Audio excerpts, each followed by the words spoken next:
Nous sommes en juillet 1953 à Reims en France. Mike Hawthorn remporte sa première victoire en Formule 1 après près de 3 heures de course. Mais on retiendra surtout que le prodige de Ferrari a surtout réussi à tenir face au Maserati de Juan Manuel Fangio et de José Froilán González, qui le talonnait avec moins de 2 secondes d'écart. Son coéquipier, Alberto Ascari, champion l'an passé, finit 4ème. Quel baptême du feu pour Mike, qui devient le plus jeune vainqueur de la discipline à seulement 24 ans. De nature de fêtarde mais inséparable de son nœud papillon so british, Mike Hawthorn a grandi dans le garage de son père. Adepte de courses auto et moto, il a ainsi développé une vraie passion pour la mécanique et la compétition dans sa jeunesse, avant de rentrer dans la cour des grands.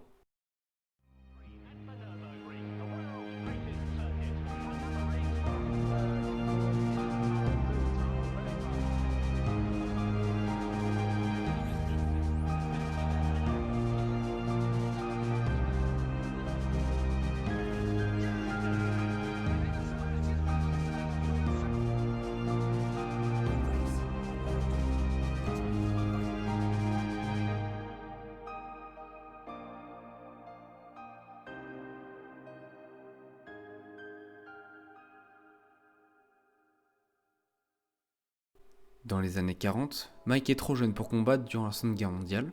Il reste alors dans le garage de son père, qui lui confie d'ailleurs des véhicules aussi bien moto que voiture. Il débute véritablement la compétition en 1950. Cependant, il peine à s'illustrer et il va devoir attendre 1952 et les courses de Formule 2 pour impressionner. Il s'impose 2 fois d'affilée et termine même devant Fangio, alors champion du monde de F1 en titre. Il retrouve alors directement un baquet dans la catégorie Rennes chez Cooper qui lui fait confiance pour la fin de la saison. S'il ne gagne pas, il étonne par sa précocité et il réussit à monter sur le podium à Silverstone devant son public.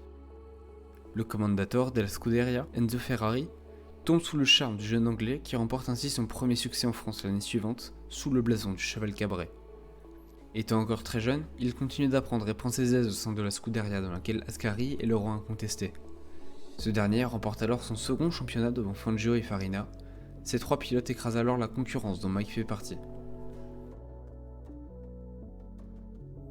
Un an plus tard, en 1954, il finit 3ème du championnat grâce au départ d'Ascari, et remporte la manche finale en Espagne. Mais si les résultats sont satisfaisants, il n'a toujours pas décroché de pole position, la qualification n'étant pas son exercice favori. En revanche, il est désormais une figure du paddock, avec son sourire et son caractère enjoué, et on s'accorde à dire que ce n'est qu'une question de temps avant qu'il ne joue le titre. Surprenamment, il quitte Ferrari pour l'écurie anglaise Van Voort. Une erreur. Mike ne va marquer aucun point, malgré un retour en fin de saison dans les voitures d'Enzo Ferrari, face aux performances désastreuses de la Van Voort. Sa saison est toutefois réussie grâce à son triomphe au Mans avec Jaguar, malgré son implication dans le terrible crash meurtrier de cette édition 1955, avec plus de 80 victimes. Mais il est blanchi à l'issue de l'enquête. 1956 ne s'avère guère mieux pour le Britannique, qui s'engage chez BRM et il ne finit qu'une seule fois de la saison sur le podium pour la manche d'ouverture en Argentine. Il ne s'illustre pas non plus en endurance avec Jaguar et sa Type D. Après 2 années plus que compliquées et chaotiques sur le plan sportif comme mental, Mike revient chez Ferrari pour sa saison 57 aux côtés de Phil Collins, compatriote qui va devenir son meilleur ami, ainsi que l'italien Luigi Musso. Mike se bagarre roue contre roue avec Tony Brooks chez Van Voort ainsi qu'avec Collins à de nombreuses reprises. Mais en dehors de la piste, Hawthorn et Collins font équipe contre Musso, qui est ironiquement considéré comme un étranger chez Ferrari par les 2 Anglais. Ce dernier finit cependant la saison devant Mike, dont la carrière semble relancée en Formule 1 malgré l'absence de pole et de victoire. En 1958, Hawthorn voit enfin sa chance de jouer le titre.